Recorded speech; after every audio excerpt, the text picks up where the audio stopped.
Ayushman card धारी आसी नुआ सूचना। जदि आपणकर आयुष्मान कार्ड अच्छी तेज जाणी रखु मिलवाक जाऊँगी नुआ सुविधार लाभ। आपण जानते पूर्वर विजु स्वास्थ्य कार्ड थिबा बेले नुआ सरकार यह आयुष्मान कार्ड शुभारंभ कर कार्ड प्राय साधारणतः समस्त पाखे अच्छी।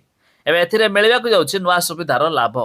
भिडियो जाना ता पूर्व भिडियो गोटे लाइक करेंगे, सब्सक्राइब करनथिले एवं सब्सक्राइब कर पाखर थिबा बेल आइकन को दबाई दियंतु।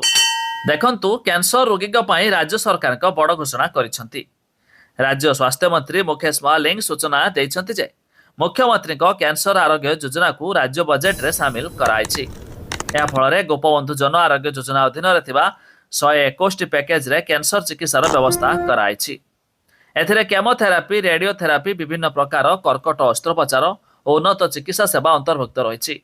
कैंसर भली जटिल रोगर चिकित्सा अत्यंत व्ययबहुल। यह नुआ व्यवस्था पर चिकित्सा खर्च राज्य सरकार बहन करेंगे, जहाँ रोगी आर्थिक बोझ को बहु परिमाण में कमाइब। तेरे स्वास्थ्य मंत्री कहते सरकार लक्ष्य होउछि अर्थ अभाव कौन रोगी जेपरी चिकित्सार वंचित न हुंतु।